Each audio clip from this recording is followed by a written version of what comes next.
Kita suka stabilitas. Tapi kalau kita lihat pola yang ada dalam kitab Kejadian, God's people is always on the move. Itu mereka selalu bergerak satu tempat ke tempat selanjutnya. Tapi Kanaan bukan satu-satunya.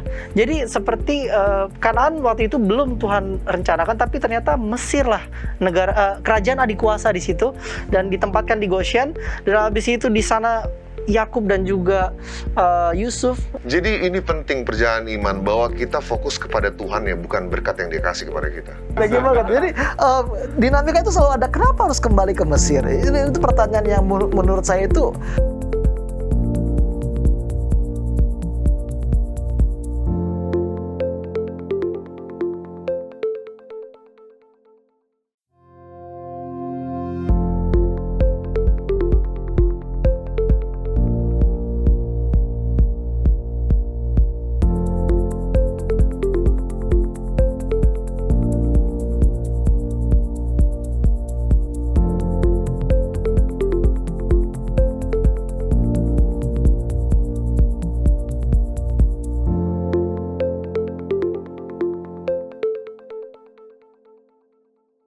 Shalom sahabat Hope Channel Indonesia di mana saja Anda berada. Kita bertemu kembali dalam program diskusi Sekolah Sabat.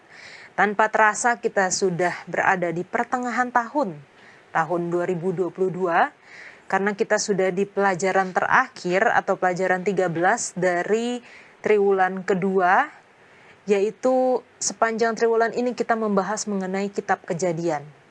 Dan pelajaran terakhir, pelajaran ke-13 saat ini judulnya adalah Israel di Mesir.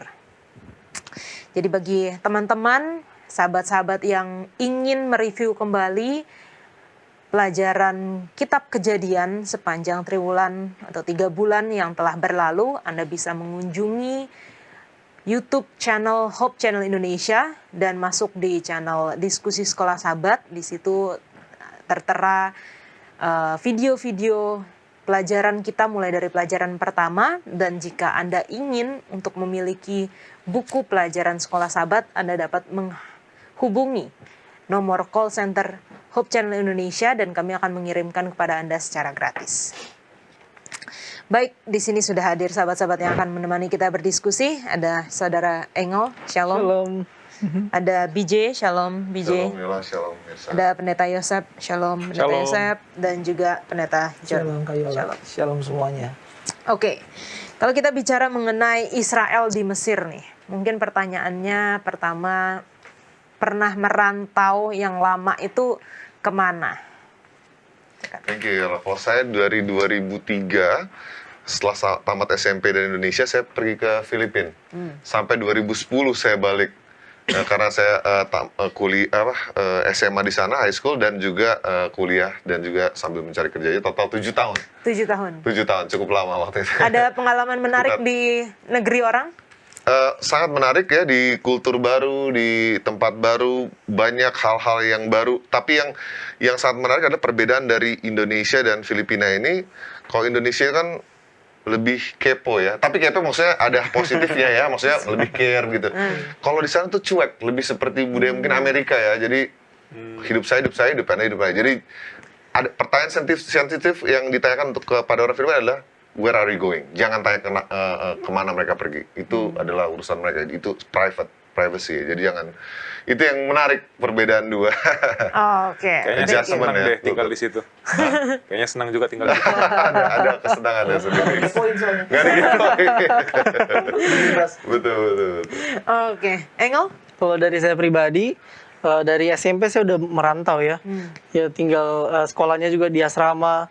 Tapi yang paling menarik dari perantauan saya itu adalah saat saya mendapat kepercayaan untuk pergi ke suatu tempat di mana pendeta juga nggak berani ke sana karena 95% itu mayoritas sepupu rohani kita.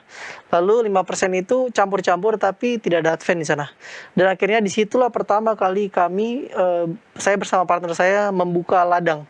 Kita betul-betul membuka ladang di sana karena memang belum pernah masuk misionari, belum pernah masuk pendeta, dan tidak ada gereja Advent juga di sana. Dan di situ betul-betul saya merasakan betapa sangat dekat penyertaan Tuhan meskipun tidak ada orang yang kami kenal. Dan bagaimana kami makan di sana, bagaimana kami tinggal, semua Tuhan sediakan dengan cara-cara ajaib. Amin. Amin. Kalau saya merantaunya ke Jakarta ini kali ya. Iya. Dari Medan tahun 2010. Jadi waktu itu papa cuman iseng-iseng doang. Mau nggak ke Jakarta? Mau, Pak. Minggu depan udah langsung beli tiket.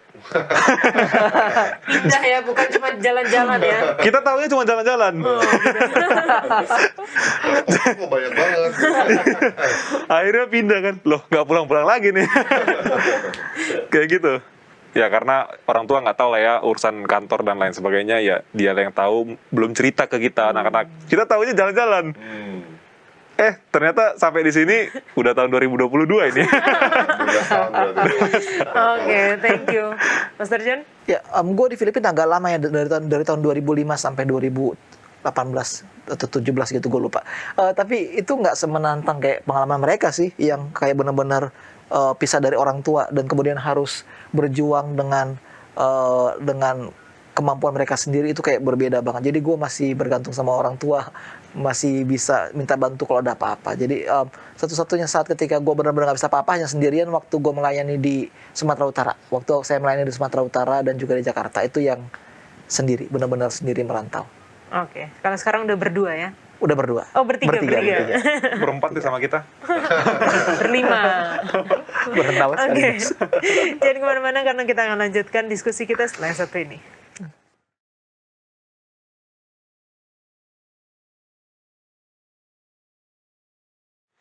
Israel di Mesir, pelajaran ke-13 dengan ayat hafalan terdapat di dalam Kejadian 47 ayat 27.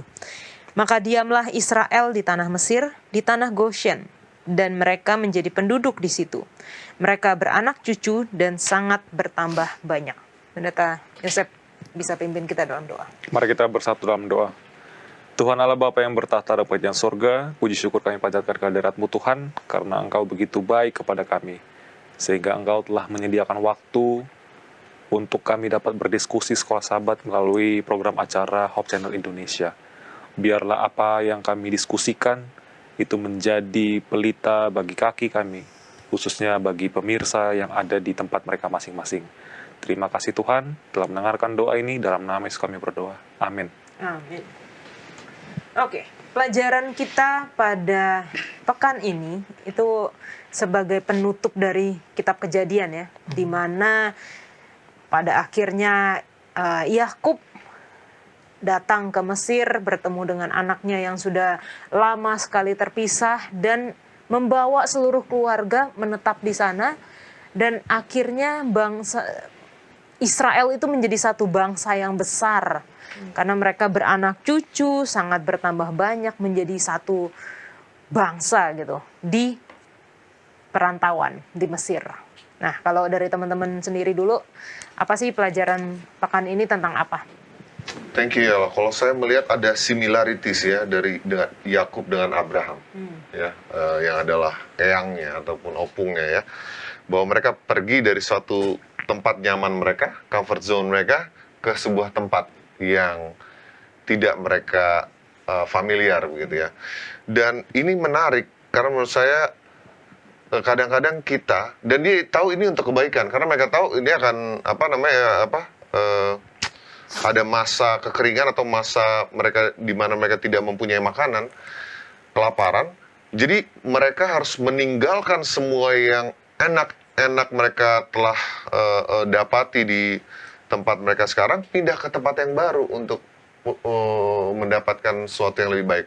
Jadi semoga kita bisa aplikasikan dalam kehidupan kita bahwa kadang-kadang kita harus melepaskan sesuatu yang kita sudah nyaman sekarang.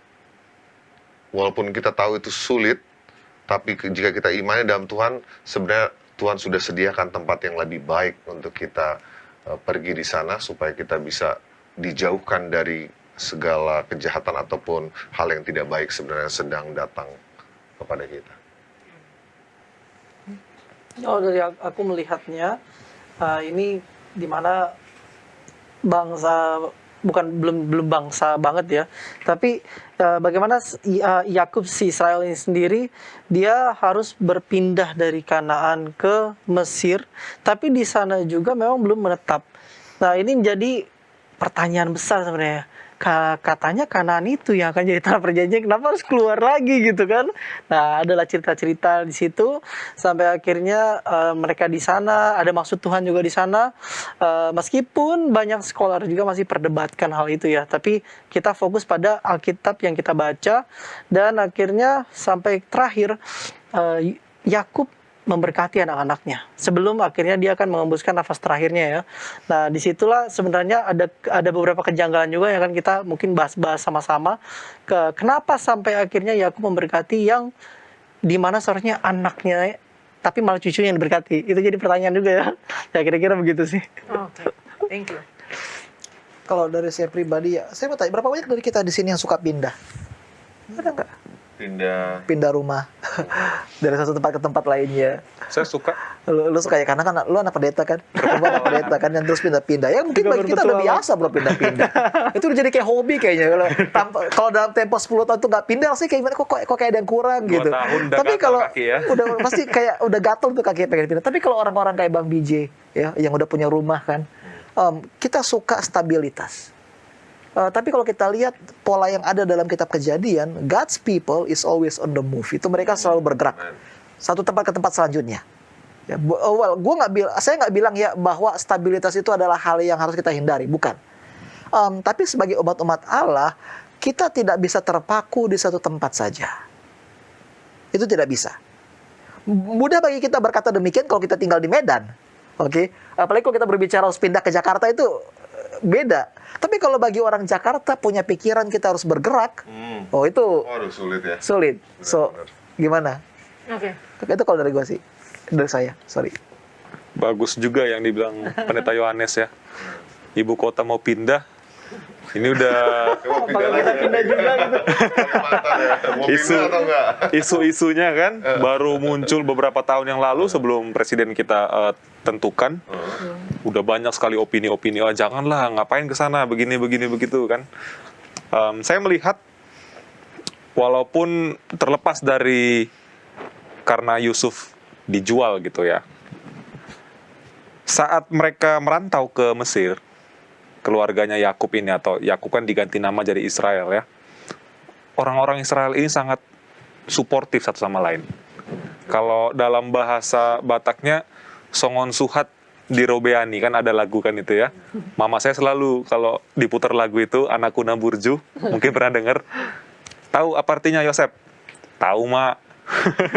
Diputar lagi, tahu artinya Yosef. Mama saya belum tua padahal. Saya terpikir begini, maksud dia adalah siapapun yang sukses dari kalian nanti, kan kami ada bertiga ya, laki-laki, jangan ada yang mengabaikan saudaranya. Waktu Israel di Mesir, pesan ini yang selalu ditanamkan. Ingat, bukan ini rumah kita. Ya bukan berarti karena bukan ini rumah kita, kita hidup sembarangan gitu, enggak. Justru nanti begitu kita nggak tahu, saya triwulan depan kitab apa nih di kitab Keluaran, Firaun udah wanti-wanti nih, wah gawat nih, Israel lebih banyak jumlahnya. Bukan hanya jumlahnya, pertaniannya mereka lebih jago. Yakub orang pebisnis, hebat dia, pinter dia, bisa bikin domba mana yang berbintik-bintik mana yang enggak kan. Betul. Tulangnya pamannya ditipu sama dia kan. Dapat barang yang lebih bagus, covernya doang yang lebih jelek. Bayangkan lebih banyak jumlah mereka, ini negeri bisa kacau. Bisa jadi Israel ini yang menjajah kita, bukan mereka lagi yang menjadi budak kan. Akhirnya diperbudak dan lain sebagainya. Nah, maksud saya begini, ketika kita sedikit cenderung kuat biasanya. Tapi begitu sudah bertambah jumlah banyak, siapa lo siapa gua. Jangan sampai kayak gitu. Ya. Bukan berarti kita harus kepo ya, semua harus dikepoin. Profesi nomor 1, betul Bang BJ katakan. Tapi rasa persaudaraan itu harus kita miliki dimanapun kita, khususnya di tempat perantauan. Amin. Terima kasih. Kita akan lanjutkan diskusi kita, jangan kemana-mana.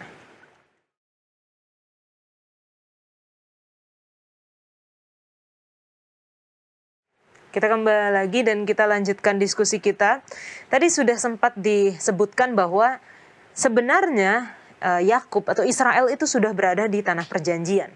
Yang Tuhan sudah janjikan ini akan menjadi milikmu. Tetapi Tuhan sendiri juga yang memerintahkan Yakub untuk keluar. Nah, mungkin ada komentar-komentar apa yang kita bisa pelajari dari hal ini? Kalau dari saya melihat sebenarnya ibaratnya gini, kalau dalam berbisnis, Yakub ini udah dapat privilege loh. Ya kan, kalau kita perhatikan di tanah Goshen, di mana segala sesuatunya itu semua sudah yang terbaik. Ibaratnya di kerajaan Mesir itu, Goshen adalah salah satu tempat terbaik. Privilege-nya itu udah dapat yang nomor 1 lah. Dan ketika Yakub dan Yusuf ketika nubuatan Tuhan harus terjadi, bahwa Israel akan menjadi bangsa yang besar dan akan bertambah banyak. Artinya harus ada yang memang betul-betul perencanaan yang matang, dan Tuhan sudah sangat matang membuat itu. Tapi Kanaan bukan satu-satunya. Jadi seperti Kanaan waktu itu belum Tuhan rencanakan, tapi ternyata Mesir lah negara kerajaan adikuasa di situ dan ditempatkan di Goshen. Dan habis itu di sana Yakub dan juga Yusuf, mereka bisa menggenapi nubuatan Tuhan pakai supaya menjadi tambah besar dan begitu makmurnya mereka di sana, dan itulah yang terjadi di sana. Kalau saya mau tambahkan adalah inilah memang mengapa Tuhan memberikan kita akal budi dibanding ciptaan-ciptaan Tuhan lainnya ya, hewan ataupun tumbuh-tumbuhan. Karena kadang-kadang kita tuh terlalu kaku. Oh, saya mau jadi ini, saya harus pokoknya bagaimanapun saya harus kesini. Jadi kita malah bergantung kepada pengertian kita sendiri. Betul. Kita lupa yang ketika Tuhan suruh kita ke tanah Kanaan, yang intinya Tuhan menyuruhnya atau Kanaannya. Yes. Tuhan menyuruhnya kan. Ketika Tuhan kasih ke Abraham, kamu akan punya keturunan. Yang difokuskannya Tuhan yang memberikan kamu keturunan atau keturunannya. Nah, kalau Abraham fokus pada keturunannya, dia nggak akan kasih Ishak itu. Jadi ini penting perjalanan iman, bahwa kita fokus kepada Tuhan ya, bukan berkat yang dia kasih kepada kita. Berkat akan dengan sendiri diberikan kepada kita kalau kita setia kepada Tuhan. God knows best kapan dia harus kasih itu, kapan dia mau lihat, dia menguji kita setia nggak kalau kita lagi nggak dikasih atau lagi seperti ditahan. Jadi intinya adalah kita harus bukan fleksibel, tapi lebih kepada tidak menyandarkan pengertian pada diri kita sendiri, tapi selalu bersandar kepada pengertian Tuhan. Tuhan, tanyalah, inikah yang engkau inginkan dalam kehidupan saya? Dan jawablah, ya Tuhan, aku mau. Amin. Ya, kenapa harus dari tanah perjanjian terus pergi lagi ke Mesir? Memang dinamika antara Kanaan dan Mesir itu bukan terjadi di Yakub saja. Abraham itu sudah ada, Abraham sudah ada, Ishak juga sudah ada ketika mereka pergi ke tanah Mesir untuk lari dari bencana alam. Kemudian Yesus juga ada kan, Yesus kan di kitab Matius sempat menyingkir ke Mesir ya. Bersama dengan Yusuf. Dan nama ayahnya juga adalah Yusuf. Jadi gue juga baru ngerti sekarang gitu. Lagi banget. Jadi dinamika itu selalu ada. Kenapa harus kembali ke Mesir? Itu pertanyaan yang menurut saya itu agak-agak mistis dan juga penuh misteri. Kita harus ingat ya bahwa Tuhan itu bukanlah tipe pemain catur yang begitu opening move langsung skakmat, enggak. He always plays the long game. Ya, kenapa harus ke Mesir? Emang dia nggak tahu kalau nanti bangsa ini akan diperbudak? Tahu nggak dia? Emang dia nggak tahu kalau 400 tahun itu mereka bakal menderita jadi hamba? Memang dia nggak tahu. Tapi ketika kita melihat lagi ke belakang di dalam Kejadian 15, Tuhan sudah bilang ke Abraham, dan keturunanmu akan menjadi budak di Mesir selama 400 tahun, dan aku akan mengembalikan mereka karena selama 400 tahun itu kejahatan bangsa Amori belum mencapai batasnya. Jadi pengiriman bangsa Israel ke Mesir itu bukan sekadar mengenai bangsa Israel saja, bukan. Tuhan selalu bekerja dalam kanvas yang besar. Kemana kita pergi, kemana kita pindah. Jadi fakta bahwa Bang BJ berapa tahun di Filipina? 7 tahun di Filipina. Fakta bahwa Pastor Joseph dan keluarganya pindah ke Filipina, pindah ke Indonesia, ke Jakarta pada waktu masih berapa tahun? Kelas 3 SMP. Kelas 3 SMP, fakta bahwa Bang Pastor Engel itu sudah pergi ke asrama dari usia yang begitu kecil, itu bukan karena untuk kita saja, bukan. Betul. Karena entah mengapa kehidupan kita itu saling bersangkut paut dengan kehidupan orang lain, dan sama seperti janji Tuhan ke Abraham, and from you all nations shall be blessed. Jadi kenapa mereka ke Mesir? Simple. Tuhan mau supaya kehadirannya dikenal. Biarpun itu butuh waktu berabad-abad dan juga bertahun-tahun. Oke. Ini juga mengingatkan bahwa ketika Yakub sampai di Mesir, dia yang kayaknya bukan siapa-siapa gitu ya, pendatang, orang asing, nggak punya jabatan, tapi dia datang ke Firaun, dia blessed him gitu ya. Dia memberkati Firaun, dia mendoakan Firaun, dan ini menjadi pelajaran juga bagi kita bagaimana kita nggak melihat, atau Injil itu tidak melihat kamu dari bangsa mana, kamu orang apa, bahkan kamu agama apapun, nggak gitu ya. Iya. Tuhan memberkati semua orang. Ya, dan inilah konsep penginjilan kita lupakan, penginjilan melalui migrasi. Migrasi. Iya. Jadi kemanapun kita melangkah, gereja baru itu harus dibuka. Betul. Begitu, Betul ya? kan, Bro? Itu tadi yang mau saya tambahkan. Tapi tadi Nggak, langsung aja. nggak jadi ya. Nggak jadi. Oke. Jadi kenapa sih harus pindah ya? Ini terlepas dari nubuatan. Masa depan kan punyanya Tuhan. Tuhan udah ngomong ke Abraham, anakmu, cucu-cucumu, keturunanmu akan begini. Nah, itu kan hak Tuhan lah ya. Kita nggak mau fokus ke situ. Kita mau fokusnya apa yang harus kita lakukan ketika kita di situ, di tanah Mesir ataupun ke tanah Kanaan. Terlepas dari ke tanah Kanaan, waktu itu memang lagi kelaparan juga. Kita mau fokus ke Mesirnya ya. Di hari Rabu, di sini Yakub memberkati anak-anaknya, ya kan? Dia sebutkanlah Yusuf seperti pohon, Benjamin seperti serigala, Yehuda seperti singa, lain sebagainya. Karena bapaknya udah lihat potensi-potensi dari anaknya, dan pasti turun dong ke keturunan-keturunannya. Nah, tadi Pastor Yohanes sudah sampaikan, kemanapun kita berada, bangun mezbah. Tuhan punya rencana juga. Kenapa sering umat-umatnya itu yang nomaden? Abraham pindah. Karena kalau mereka hanya stay di tempat, nggak bisa berkembang. Pertanyaannya, emang nggak bisa berkembang? Siapa penguasa di situ saat itu? Di Ur-Kasdim, Abraham nggak punya kuasa apa-apa, dia masih punya bapak. Tapi begitu dia berkuasa di Kanaan, lepas dong dari orang tua, dia bisa bikin pengaruh. Makanya nanti ceritanya di kitab Keluaran, kenapa Tuhan pengen Israel ini jadi satu negara, satu bangsa. Jadi dia nggak perlu lagi influence-nya ke sono kemari, pindah-pindah. Kan itu udah jadi jalur singgah. Orang akan lihat seperti Ratu Negeri Sheba kan, wah hebat nih, gila banget ya Raja Salomo. Dengar-dengar ada raja yang bisa begini, yang istrinya 1000, kerajaannya nggak terkalahkan. Gimana sih? Kepo. Akhirnya datang. Jadi kita penginjilan stay di tempat. Itu kerajaan Israel, maksud Tuhan. Di Mesir, mereka sudah diajarkan bahwa agama itu nomor satu. Tuhan itu nomor satu, bukan agamanya ya, sorry. Tuhan itu nomor satu. Sehingga, lihat, di kitab Keluaran, Firaun merasa terancam karena Israel ini bisa memberikan dampak apa? Sama kayak kita sekarang. Woi, jangan sampai itu pendatang ya, biar orang pribumi yang kerja di sini, gitu kan? Akhirnya yang bermodalkan pengetahuan lebih karena dia peranakan, akhirnya merasa tersiksa. Dan ya, cerita Alkitab katakan mereka balik lagi kan. Tapi point of view-nya waktu di Mesir, mereka melakukan yang terbaik. Mereka lakukan untuk Tuhan. Dan ketika Tuhan beserta dengan mereka, segala sesuatu yang dikerjakan oleh umat-umatnya akan sukses. Oke.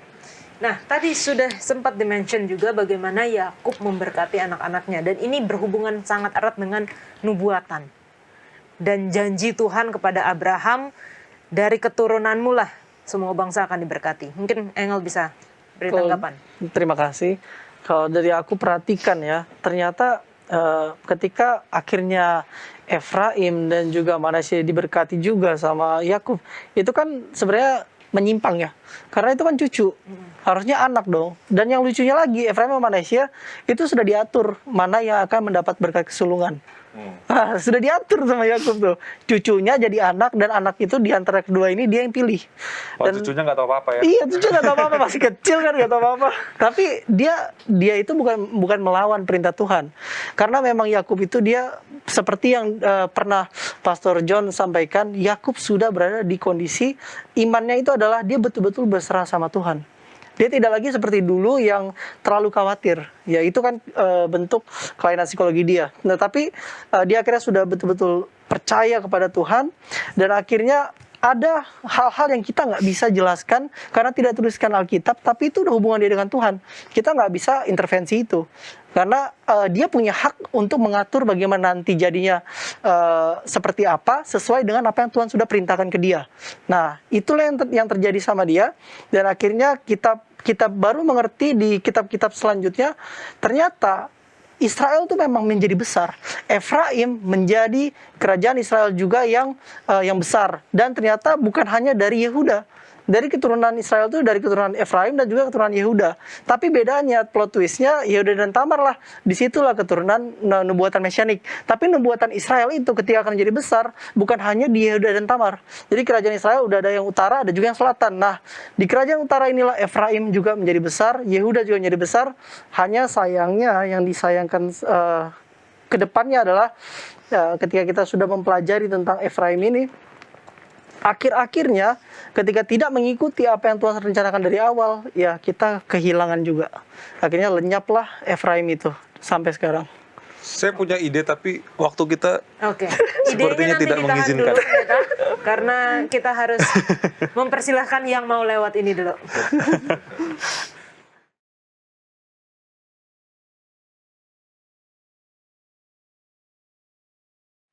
Oke, kita lanjutkan. Silakan idenya, Pastor Yosef. Baik, terima kasih Bang Engel Willem udah sampaikan pendapat ya, luar biasa tadi. Kenapa Yakub dengan nubuatan mesianiknya dia sampaikan si Yehuda ini seperti seekor singa. Singa itu kan identik dengan raja ya, kekuasaan. Kenapa bukan dari keturunan Rahel? Pendeta Yohanes tadi sampaikan, itu udah di Facebook, bro. Nah, silakan pemirsa nanti dicari ya. Link di bawah ini. Linkan. Saya berpikir begini, awalnya keluarga ini kan belum bertobat nih, masih ada favoritism, Yusuf ya kan, lalu si Benjamin. Tapi ketika dia sampai di Mesir, Yakub pasti lihat dong, gimana peran dari Yehuda. Peran dia, sikap dia, dan tanggung jawab dia untuk memastikan Benjamin aman, Pak. Benjamin aman. Yehuda ini nggak ada lagi sifat kecemburuan. Dia mau yang terbaik untuk keluarganya. Dan itu dilihat sama Yakub. Tuhan juga melihat itu di kita. Walaupun kita mungkin bukan anak favorit, bukan anak dari orang dalam gitu ya. Gold is gold. Emas tetap emas. Kemanapun kita berada, dimanapun kita disuruh Tuhan untuk pindah, berkarir, emas itu tetap emas. Orang tua saya selalu katakan seperti itu, dan banyak buktinya di Alkitab. Bahwa yang berkualitas pasti tetap bersinar. Jadi nggak perlu kita... Amin. Nggak perlu kita cemas. Pendeta Yohanes di mana aja dia berada, kalau dia berkualitas, dia akan apa? Dipakai Tuhan. Dan itu terjadi kepada Yehuda. Oke. Amin, thank you. Mungkin saya mau tambahkan sedikit, agak mundur sedikit, maaf, di Yakub tinggal di Mesir, bahwa tadi Yolas sudah sampaikan bahwa Yakub memberkati Firaun. Nah, ini sebenarnya ini pelajaran begitu luar biasa ya. Kalau Yakub memberkati Firaun yang adalah pemimpin tertinggi, imam di Mesir kuno Mesir. itu ya, berarti dia kan lebih tinggi kan statusnya. Jadi inilah penting kita sebagai umat Kristen ya, kita zaman sekarang. Kadang-kadang kita suka minder, kita suka rendah diri. Aduh jangan deh, karena kita lihat status sosial. Aduh saya kan bukan apa-apa. Aduh dia punya segalanya. Kita hanya kacamata kita melihat dari status sosial orang. Saya kan nggak punya. Padahal lihat Yakub, dia nggak minder. Dia pede tapi bukan percaya diri, tapi percaya bahwa Tuhannya besar. Dia tahu bahwa Tuhannya dapat memberkati siapapun, even umat pilihan ataupun yang bukan pilihan juga. Jadi ikutilah teladan Yakub ini yang sangat baik ya. Karena kalau kita minder, rendah diri, berarti kita merendahkan Tuhan. Rendah hati boleh, humble. Tapi kalau rendah diri, kita berarti nggak percaya Tuhan kita itu besar. Jadi kita ikuti teladan Yakub, menjadi imamat yang rajani dimanapun kita berada. We bless people. Jadi kita tapi kita percaya, memang bukan kita blessing itu bukan berarti kita harus memberikan secara materi kepada orang tersebut, tapi you pray for them. Betul. Through your deeds, melalui perbuatan kita juga. Itulah yang kita dipanggil untuk menjadi imamat dan rajani. Jadi kalau Yakub memberkati Firaun, lu kapan memberkati Jokowi? Udah sering doain. Doain kan Iya, doain. Lewat gitu kan. dari kebun raya Bang ya. Kebun raya. Di depan istana presiden berdoa. God bless you Jokowi. Nih, kita tahu bagaimana nubuatan itu pada akhirnya memang harus terjadi. Dan Tuhan tahu dari awal sampai akhir. Bahkan sampai akhir dunia ini Tuhan tahu. Nah, tapi kita nggak percaya sama takdir kan. Kita nggak percaya bahwa Tuhan sudah takdirkan Yehuda untuk dia yang akan menjadi, walaupun nubuatan itu akan melalui Yehuda. Bagaimana peran kita? Kita masih memiliki power of choice gitu ya. Iya. Kebebasan untuk memilih. Disandingkan dengan nubuatan Tuhan atau kemahatauan Tuhan. Mungkin Pastor John. Ya, antara free will ya, free will dengan divine providence. Kalau menurut saya kita selalu punya pilihan dan pilihan-pilihan ini yang ditunjukkan dalam cerita yang ada di Kejadian. Yusuf memilih setia. Ya. Yehuda memilih untuk mengakui dosanya ketika kebohongannya itu diekspos oleh Tamar. Yakub dalam sisi lain dia memilih untuk mengambil resiko dengan mengirimkan Benjamin untuk pergi ke Mesir. So, biarpun ada gambaran besar dari kehidupan kita, in the end, pada akhirnya, it's all about decisions. Itu pada akhirnya itu berujung pada keputusan kita sendiri. Jadi, Tuhan boleh kasih tahu siapa kita. Tapi kalau kita sendiri nggak mendukung keputusan itu dengan tindakan dan perbuatan, itu mungkin nggak akan pernah terwujud. Jadi, terkadang kita suka bingung ya, Tuhan apa sih kehendak Tuhan dalam kehidupan? Kira-kira apa sih kehendak kamu dalam kehidupan saya? Orang-orang itu mungkin sering ditanya banget sama orang muda kan. Jawaban saya cuma satu. Kalau ketika ada Tuhan, Pak Pendeta gimana sih saya mau pilih A atau B? Mau pilih dia atau yang dia? Apa yang saya perbuat supaya saya tahu kehendak Tuhan? Jawaban saya sederhana. Make a decision. Buat keputusan. Apapun itu. Apapun itu. Karena hanya itu yang kita bisa lakukan. Dan nggak peduli seberapa salahnya keputusan kita, Tuhan itu kayak Google Map yang akan pasti membawa kita pulang ke rumah, biarpun jalan yang diambil itu jauh lebih panjang dan lebih rumit. Begitu. Dan memang yang kita hadapan di sini penuh kompleksitas, itu kompleksitas tinggi banget dari semua keluarga yang berantakan, tetapi semua itu dipersatukan dalam berkat yang luar biasa indahnya. Jadi kita bicara tentang nubuatan kan, kira-kira nubuatan sama berkat itu sama nggak? Apa artinya ketika kita memberkati seseorang? Pernah pikir soal itu? Pernah kan pastor kan suka dibilang, pastor tolonglah berkatin saya. Tapi apa artinya ketika kita memberkati seseorang? Wishing well. Ya kebanyakan dari kita mikir kayak gitu. Tapi berkat yang diberikan oleh Yakub kepada anak-anaknya is not just about, itu bukan sekadar hanya untuk mengharapkan yang terbaik dari anak-anaknya. Ketika kita memberkati orang, kita memberitahu siapa mereka.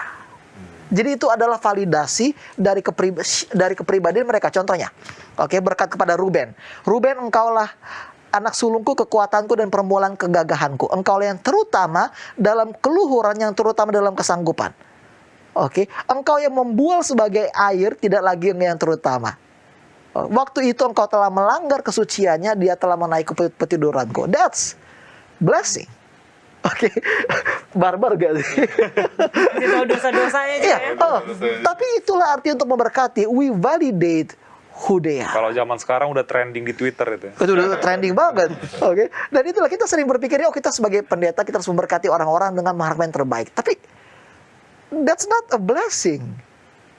Ketika kita memberkati seseorang, kita validasi siapa mereka dan menunjukkan kemampuan dan potensi yang mereka miliki untuk masa depan.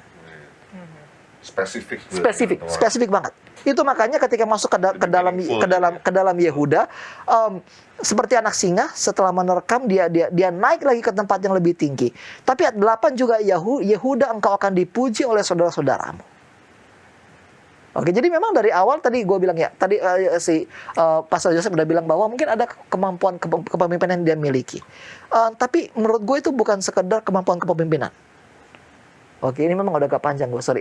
Tapi Masih banyak fakta bahwa dia adalah anak Lea, dari perempuan pertama yang dikasihi oleh Yakub, yang tidak dikasih oleh Yakub.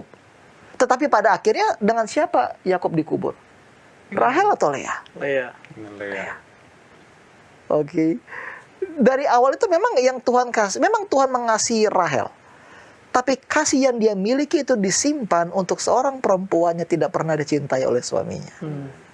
Isn't that deep? Dan arti nama Yehuda itu adalah memuji. Kenapa nggak Yusuf? Kenapa harus Yehuda? Oke. Ya. Kenapa? Kita nggak tahu sebenarnya. Mungkin Yakub bingung, ini anak saya ini bisa nggak pensiun dari Perdana Menteri gitu kali ya. Tugasnya. Ya, to be honest kita nggak tahu ya. Kita nggak tahu kenapa. Oke, kita mungkin bisa berasumsi dan berkata bahwa mungkin karena dia adalah anak dari Lea. Oke, tapi menurut saya pribadi ini asumsi ya. Ini saya nggak tahu pasti atau nggak. Mungkin karena Yehuda itu dia adalah orang pertama dalam keluarganya yang mengakui dosa-dosanya. Kita kembali ke pelajaran 2 minggu lalu. Dia yang pertama berkata bahwa dia itu tidak sesuci yang dia harapkan. Dan pertobatan Yehuda itulah yang membawa pertobatan di antara saudara-saudaranya. Ya. Itu kalau dari saya pribadi. Jadi blessings, what does it mean to bless others? Apa tadi validasi siapa mereka? Validasi hak waris itu sendiri ya. Iya, dan kita tahu rencana Tuhan dalam kehidupan mereka. Iya. Dan percaya nggak teman-teman, kita tidak akan pernah memberkati orang kalau kita tidak diberkati oleh Tuhan. Yes. Tadi kita kembali ke pelajaran minggu lalu. Betul. Memaafkan itu dimulai dari acknowledgement. Tadi kayak dibilangkan, kita harus bisa memaafkan diri sendiri. Kalau kata Pastor Joseph di minggu lalu. Oke.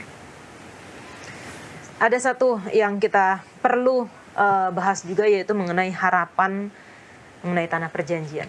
Ini bukan hanya untuk bangsa Israel ketika mereka menjadi budak di Mesir dan punya harapan untuk kembali lagi ke tanah perjanjian, tapi juga bagi kita yang sedang menjadi pengembara. This world is not my home. Kita mempunyai harapan untuk tanah perjanjian, yaitu surga. Ada yang mau berikan Saya tadi kepikiran ya, saya pengen komentar banget mengenai takdir tadi yang dibahas-bahas ya. Apa sih bedanya takdir dengan nubuatan? Nah, kalau takdir seperti ini, perspektif takdir, ketika kita ditakdirkan miskin, jangan pernah berusaha jadi kaya. Jangan pernah berusaha untuk bekerja keras, karena nggak akan mungkin jadi lebih dari orang miskin. Kan miskin, sederhana, kaya gitu ya. Orang miskin nggak akan pernah mungkin jadi sederhana, karena sudah ditakdirkan untuk jadi miskin ketika kita percaya takdir. Tapi bedanya dengan nubuatan, kita punya power of choice untuk mendinai perkataan Tuhan. Artinya kita bisa ketika ditakdirkan, ketika nubuatan bahwa Israel akan jadi besar. Apakah mereka bisa mendinai perkataan Tuhan? Bisa. Mereka saling bunuh aja. Ya kan? Dan Tuhan Menyembah izinkan berhala, itu terjadi. Iya, mereka menyembah berhala. Mereka saling bunuh. Itu bisa. Mereka mendinai. Perjanjian baru ya. Yes, mereka punya power yang Tuhan berikan kepada manusia, power of choice untuk memilih mendinai itu. Tapi kalau kita sudah di set takdir, nah ini dia. Ini adalah sebenarnya konsep yang jahat. Ketika kamu ditakdirkan sebagai anak orang miskin, ya udah miskin aja terus. Tapi kadang, kamu ditakdirkan anak orang kaya, bekerja keras, tapi nggak kaya-kaya gitu kan. Nah, yang saya mau kaitkan lagi adalah tadi yang sudah dibahas mengenai ketika Tuhan memberikan kesempatan Yakub untuk memberkati imam dari pusat spiritual pada saat itu. Kalau di Mesopotamia, Babel itu menjadi salah satu dari wilayah di Mesopotamia. Tapi Mesir adalah wilayah pusat di mana negara Mesir sendiri, ibaratnya negara Indonesia ini ya. Nah, bayangkan Mesir adalah negara pusat spiritual, pusat kerajaan, pusat ekonomi, dan pusat segala-galanya tuh banyak di Mesir. Dan bayangkan kalau seandainya si Firaun, dia bisa aja dengan sombongnya dia bilang, ngapain lu berkatin gua? Lu siapa? Gue ini adalah pusat segala-galanya di negara ini gitu. Siapa kamu gitu. Tapi bayangkan ya, sampai sebegitunya Firaun bisa takut dan gentar. Dia bisa sampai beriman bahwa secara keimamatan Yakub lebih besar dan lebih tinggi daripada dia. Dan akhirnya dia mau merendahkan dirinya dan dia mendinai takdir itu. Padahal mereka percaya takdir. Tapi dia mendinai takdir itu dan dia percaya pada nubuatan. Bukankah itu keselamatan terjadi? Nah, disinilah yang sebenarnya mengenai pengharapan itu adalah when God's in control, pengharapan itu terjadi. Tapi kalau kita menggunakan pemikiran kita sendiri, pengetahuan kita sendiri, dan kita tidak mengizinkan Tuhan yang mengontrol, maka harapan itu akan jadi masa depan suram. Oke, terima kasih. Waktu tinggal sedikit, Pastor John boleh harapan mengenai tanah perjanjian dan juga kesimpulan. Ya, apa ya, tadi sebenarnya gue mau tanya pertanyaan lebih panjang lagi nanti, tapi idenya ya, hidup itu panjang ya, dan kadang-kadang kita bisa mengerti perjalanan itu hanya ketika kita sampai. Hanya ketika kita sampai doang. Kadang-kadang kita nggak tahu apa yang terjadi dalam kehidupan kita. Kenapa harus ke Filipina? Kenapa harus tumbuh dalam lingkungan yang begitu sulit ya? Kenapa harus jadi anak pendeta? Pernah nggak lo tanya begitu? Itu semua pertanyaan tuh selalu ada. Dan kadang-kadang kita nggak akan tahu sampai ketika kita tiba di akhirnya. Akhir itu bukan kehidupan di bumi ini loh, nggak. Itu nanti. Kenapa kehidupan kita harus saling terikat? Kenapa kita hari ini harus satu meja bareng diskusi sekolah sahabat? Kita nggak akan tahu. Tapi ingat, kemanapun kita pergi, be a blessing. Validate other people. Kita harus kasih kekuatan kepada orang-orang yang ada di sekitar kita. Hanya itulah caranya kita menjadi berkat. Ingatkan kepada mereka bahwa mereka itu punya tujuan hidup. Dan kita juga tidak peduli seberapa sulitnya lingkungan, kita akan selalu bersandar pada Tuhan apapun yang terjadi. Amin. Thank you Pastor John, thank you Pastor Yosef, Engel dan juga BJ sudah berdiskusi bersama. Kita sudah menyelesaikan satu paket pelajaran mengenai kitab Kejadian, dan bagi saudara-saudara yang rindu untuk memiliki buku pelajaran Triwulan yang baru, silahkan langsung hubungi saja nomor call center Hope Channel Indonesia dan kami akan segera mengirimkan sehingga Anda tidak akan terlewatkan akan pelajaran-pelajaran yang baru di pekan mendatang. Terima kasih untuk semuanya dan Tuhan memberkati.